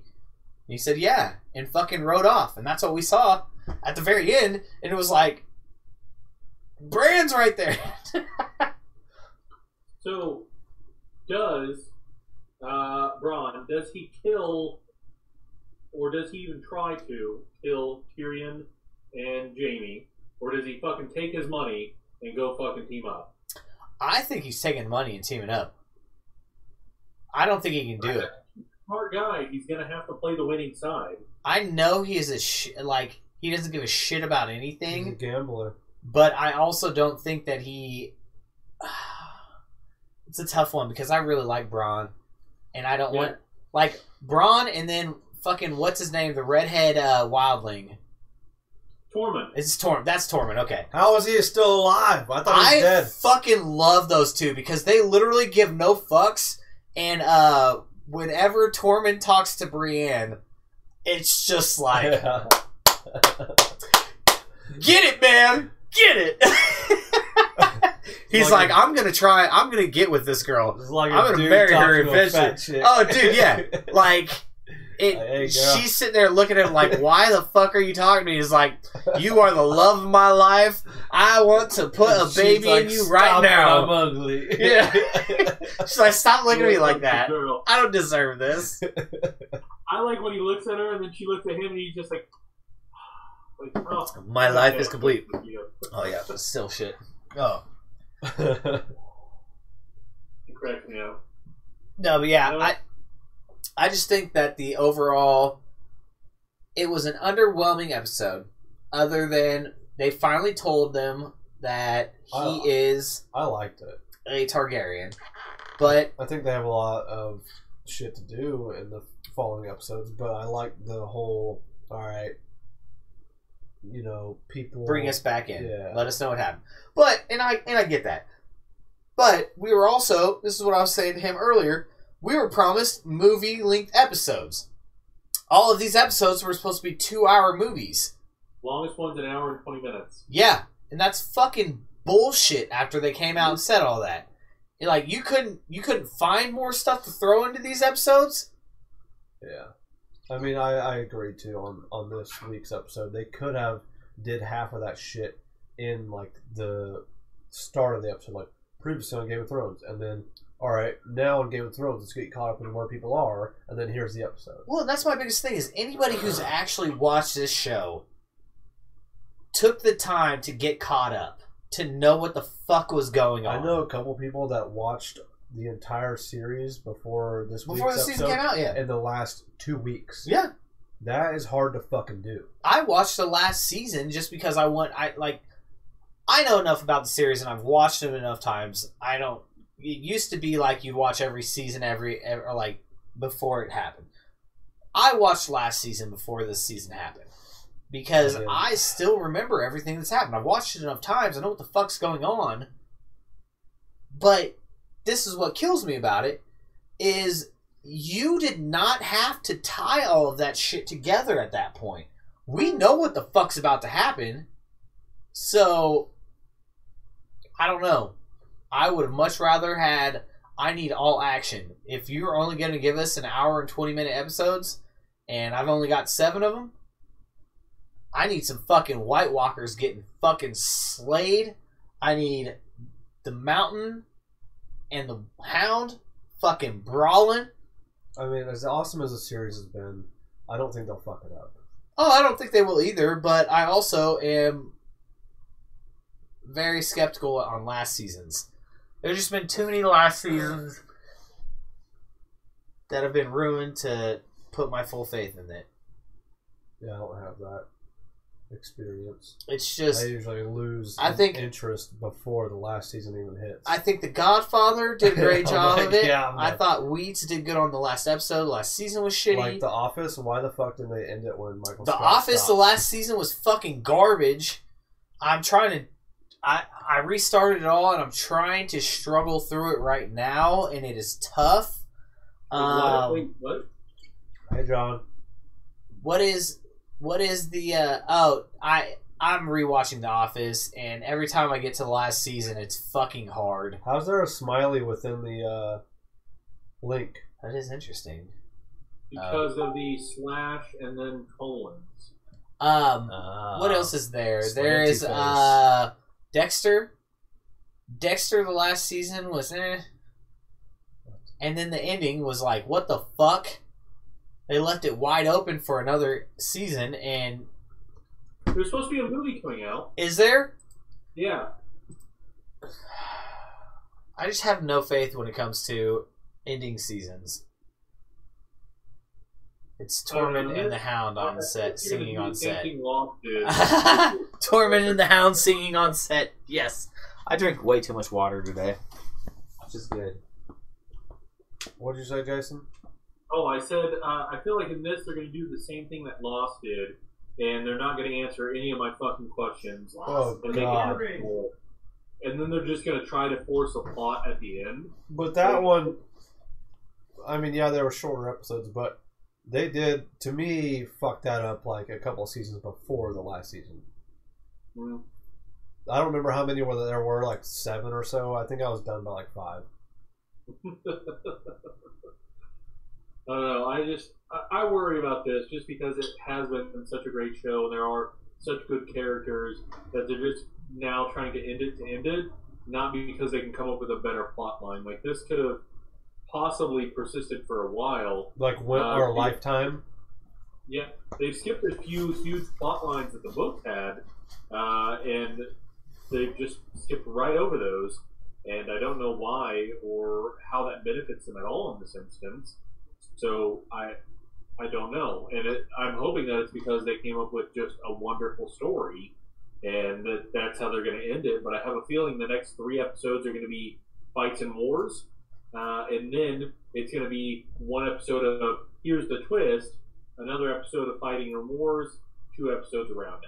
Yeah. Yep. Well, because they sent what's her name back to the Iron Islands, so they could take that over. So they're literally opening up more plot lines. Yeah. When they need to be closing all of them. There's 80 plot lines still open that they have to close. And skip around from. And they decided it was a good idea to open 82 more. What is Dario Naharis going to do about John fucking Daenerys? I don't know. That guy's a fucking assassin. Yep. Who's going to kill Cersei's bodyguard? That's the Mountain. The Mountain? The Hound. The Hound? Yeah. There's going to be a fucking battle. They're brothers. Yeah, there has to be.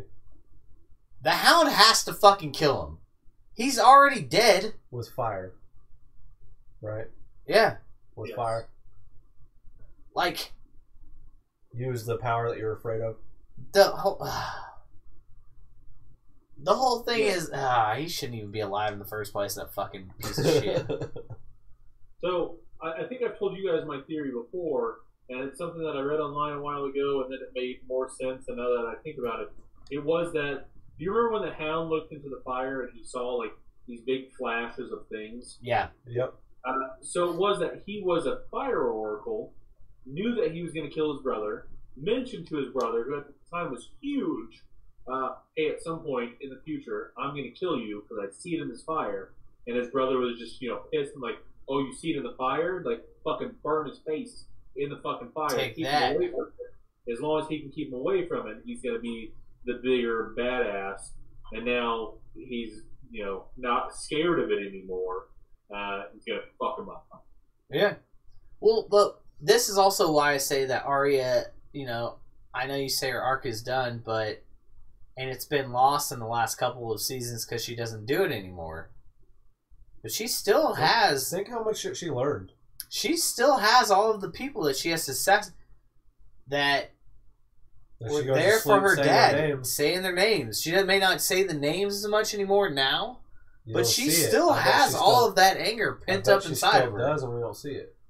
The only person left on that list, I believe, is Cersei. Seriously, no, the Hound's still on there. Yep. I don't think she. She's not gonna kill the Hound. She might. That's not.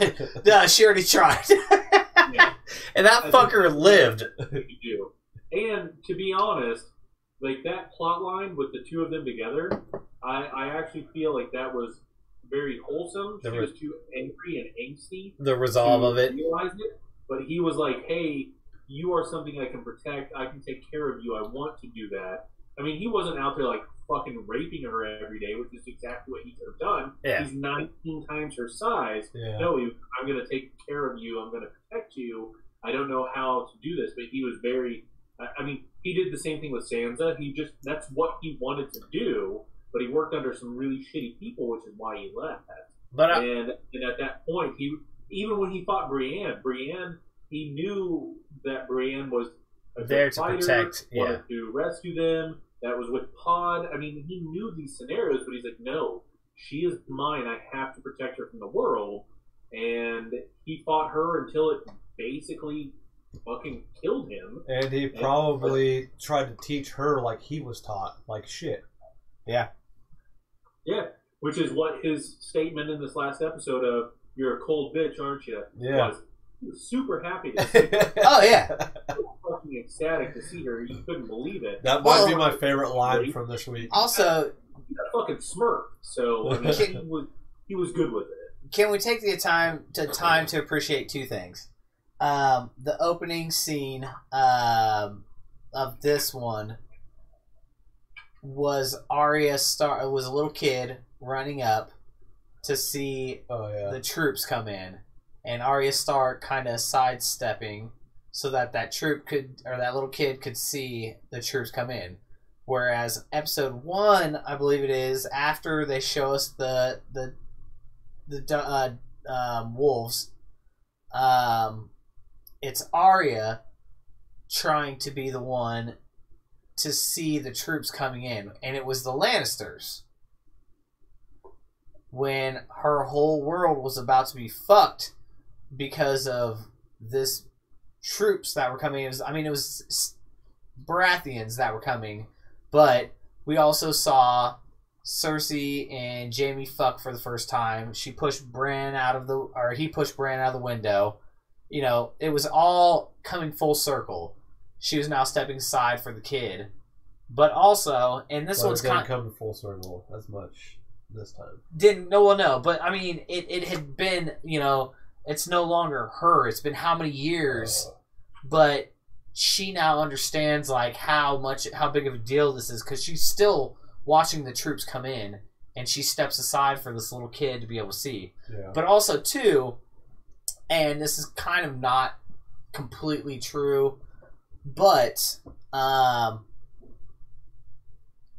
Jon Snow was told that by his not father that the next time that they talked, and I know he'd been in the crypt before, but he was going to see his dad, or who he thought was his dad, and he said the next time that we talked, I would tell you who your father is.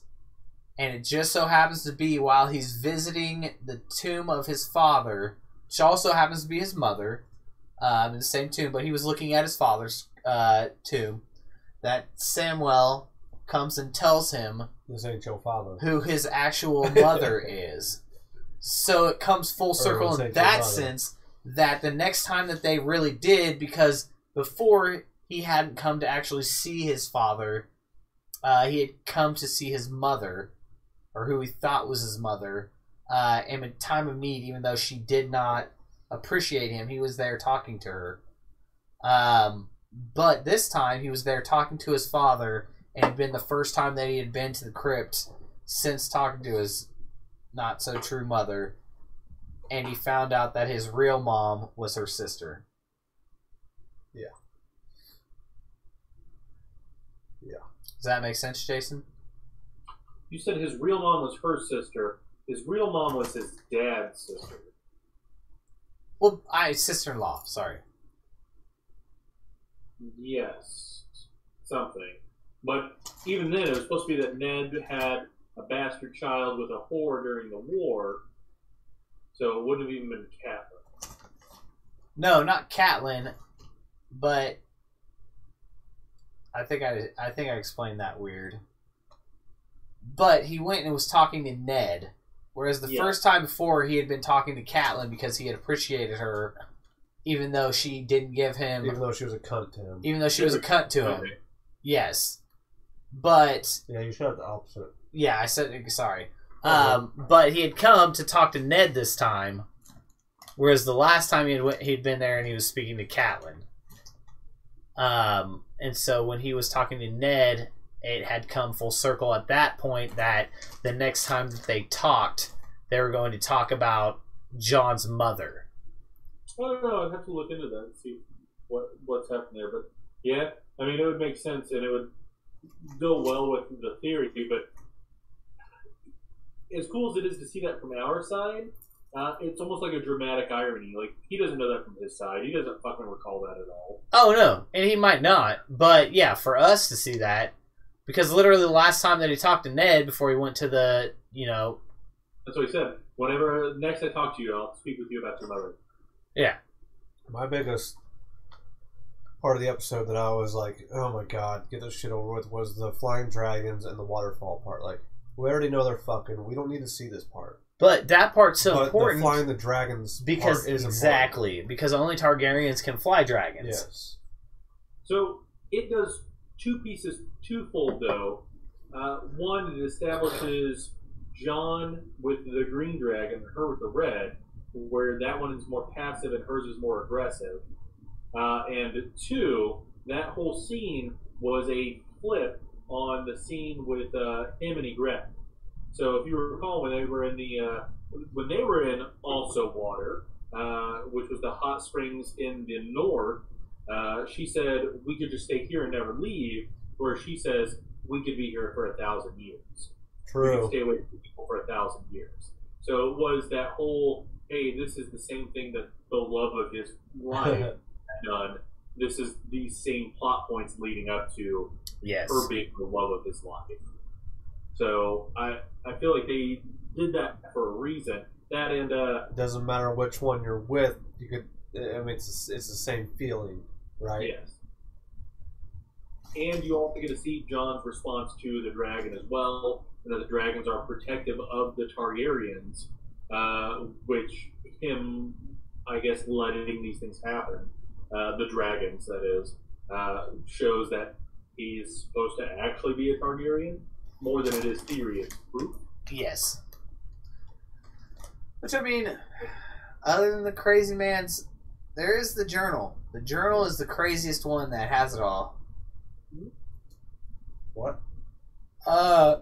So that was part of it. Samwell, when he was in his at the Citadel, and he was reading through journals that he was bestowed upon him, he had questioned last season.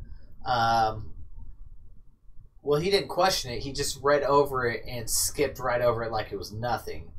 That the marriage of whatever's named Targaryen, which is Jon Snow's dad, Rhaegar, his marriage had been annulled. And this is what Bran kept seeing when he kept coming back last season, was that Rhaegar's marriage had been annulled. Well, he got married to Ned Stark's sister right before, and that's where they call it, what is they call that tower? The Tower of Red, I don't know what it is. But that's where she had Jon Snow, which his real name is Aegon Targaryen. And Bran had actually seen it twice. The first time he saw the fight that led up to that tower, and the second time was when he saw the actual birth and the passing of Jon Snow's mother, because she died having him.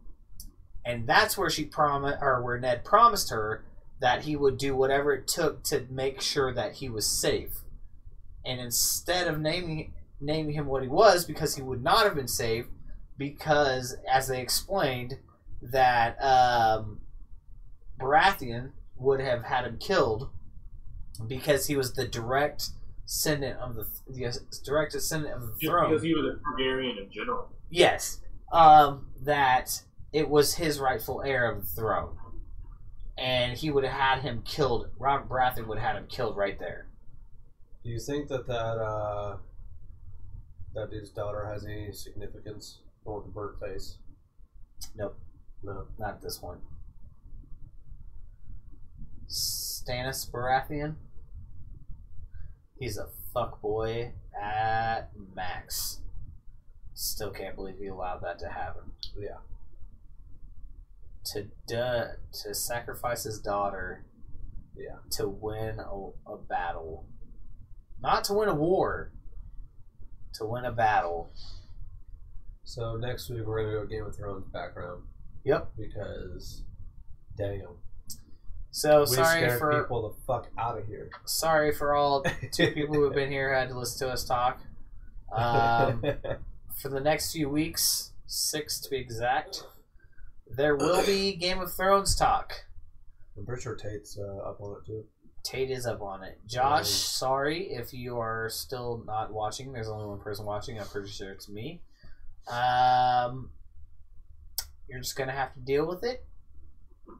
And Jason, you ready to close out, buddy? What? You ready to close out? First, let me say, I don't give a shit about Reach anymore, and I don't give a shit about his sister. I don't understand their whole purpose in the entire fucking show. I think he's going to save somebody. I think that's the only point that he has now left in this. Because they fucking saved him so many times in his life. He left her to go fight with them. So it's probably Jon Snow. Life. It's probably Jon Snow that he's going to save. I also don't feel like Bran's gonna give a shit that Jamie feels bad. Nope. Or I feel like he's just completely emotionless. He might make like a really dry joke about it. Yeah. He might say something about his hand, and then he'll say something about, oh yeah, you mean back when I could walk? You know, some shit like that. I think Bran. But I'm fucking emotionless. I think he's so cold, and he knows he's gonna be around for like a lot longer than these fucking people. So he's like, whatever. These guys are gonna try and figure it out. If not, whatever. I'll be here, you know, in spirit or whatever. No, he's probably gonna go all three-eyed Raven and say that you're gonna kill your sister, and he's not gonna believe it. Maybe that'd be interesting. Oh man, that would kind of. I don't know. It'd be cool to see like maybe last episode at the end or something, like see it through Bran's eyes instead of like what's happening or whatever. Like what it means in the grand scheme of things. Yeah, and like how things piece together like very fluently through his eyes and how he sees shit. But maybe he sees it over a year span, but he sees it in 10 seconds type shit. Yeah, right. You know? It'd make the worlds seem so much bigger. Regardless. The girl who was with him. I don't know. With him and Hodor? Yeah. I don't remember. She went back to her family to protect him. Girl that was with Rickon. She went back with her family to protect him. I don't remember that. Remember her mom and dad were farmers, and she wanted to go make sure that they were okay. I don't remember that. Because it was right after their uncle, who was a half White Walker, because he got a dagger plunged in his heart, which you were talking about earlier. He had the chain with the fireball at the end of it. That was Bran's uncle, Bran and Rickon. Yes. But the wildling girl who they captured way back when, who'd been protecting Bran and Rickon for a while, what happened to her? That's the one I'm talking about. That she went back right when they made it through, and we saw the whole Hodor.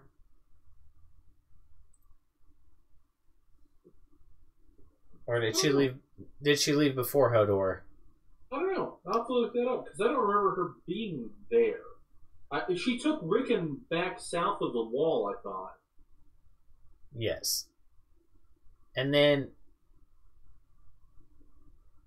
am I thinking of the same person? She played Tonks in Harry Potter. Yeah, I think we're thinking of the same person. She's the one who essentially carried Bran everywhere. Maybe? The brown hair, curly. No, I think you're thinking of the sister, not the wildling girl. It might have been the sister. Didn't they die when Hodor died? The sister left to go take care of her parents. No. Okay. I don't know. The wildling girl, I'm not It's been too long since I've seen I don't know shit. who I'm thinking of. Well, here, let's see. I can Google a picture and show you a picture. You want to do that offset? Huh? What's up, you? Said you want to do that offset? Oh, You can shut her down. sure. Choose. Her? Oh, yeah, that's what I'm talking about. No, I'm thinking about the other one. The younger one? But I don't know what happened to her. Yeah, the other one. I don't know what happened to her. She's got to pop up sometime and fucking kill somebody. Osha is her name. Osha. Let's Google it. What happened to Osha? Find out next week on Dragon Ball Z. I want to say she died in the Battle of the Bastards. Was she in the Battle of the Bastards? I think so. Stu held Brand at night point, but was shot in the back for the immigration. Oh, no. That's way earlier. Oh, she was on for several seasons. Blah, blah, blah.